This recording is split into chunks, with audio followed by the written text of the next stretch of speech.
Yeah.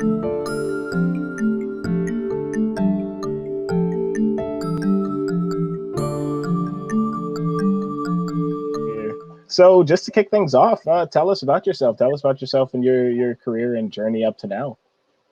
For people who are watching that don't know me, I studied acting, and that's where we met in school. I studied acting there, and basically since I've been doing mostly television, some film here and there, and most of my projects. Well, I guess what I'm best known for is doing 4 seasons of The Walking Dead. Seasons? Yeah, 4 seasons of that.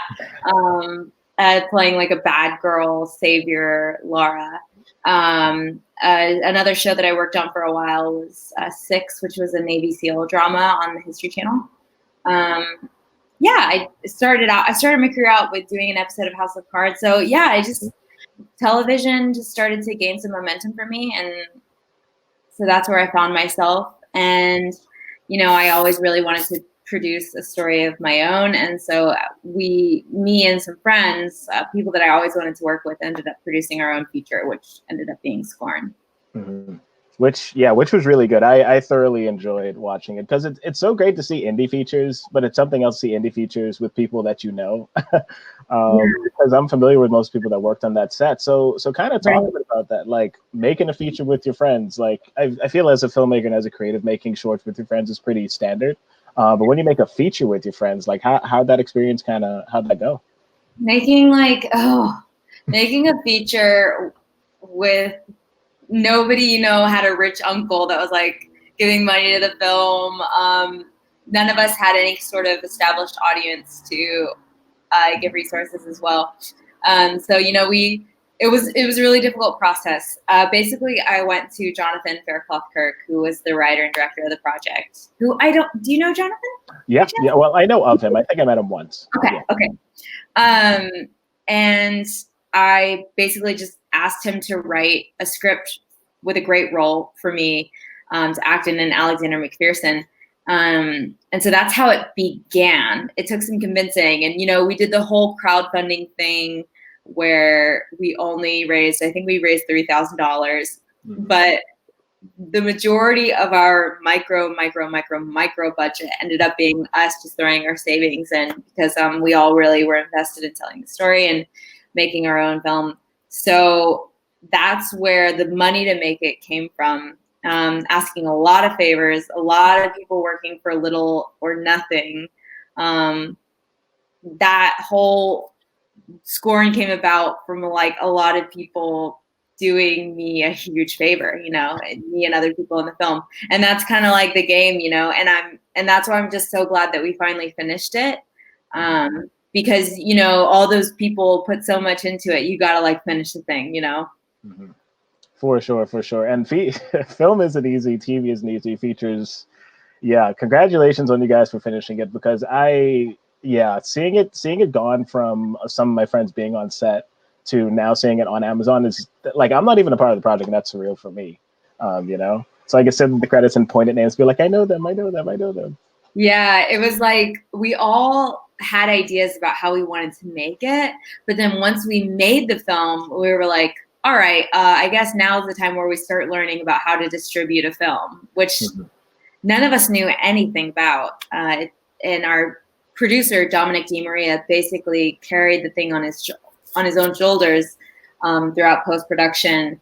Got us an amazing sales agent, and just like was calling people, asking tons of questions, doing like simple Google searches, things like that. So like it was all like trial and error, learning by doing kind of thing. Really groundwork.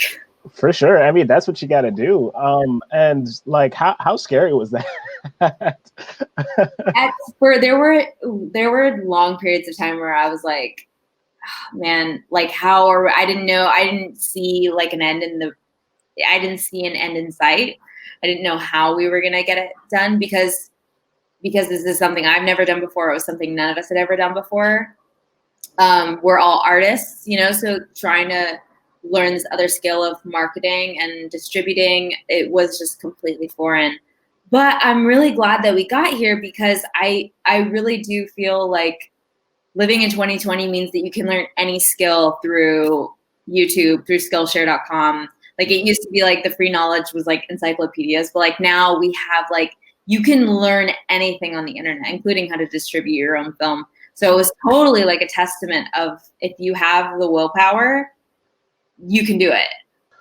Why SCORN? Like, what made this project so special for you? Because it, like, even watching you and everybody kind of do this feature, it's like you can sense everybody's hearts in it, you know, and that's not the case all the time with all projects, especially as creatives. And so why SCORN, number one, and number two, what about SCORN made it so at home for you to kind of do such a good job acting in it?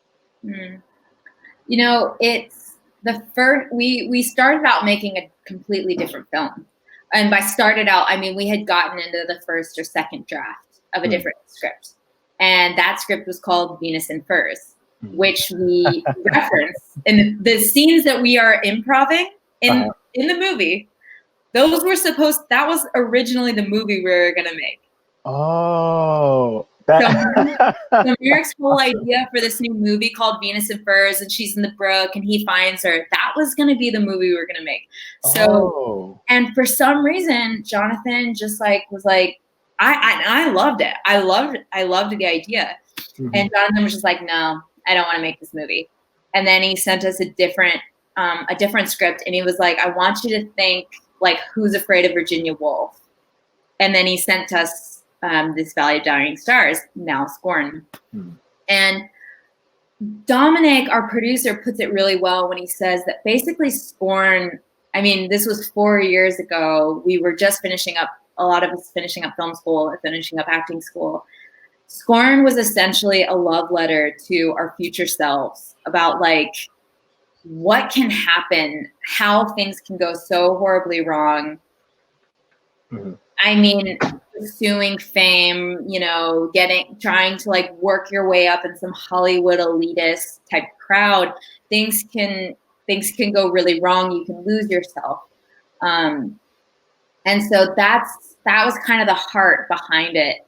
I think we all could see our lives taking a really dark turn if we don't make good choices, you know, if we're not like working on ourselves, if we're not being honest with ourselves, if we're not checking our motivations and things like that.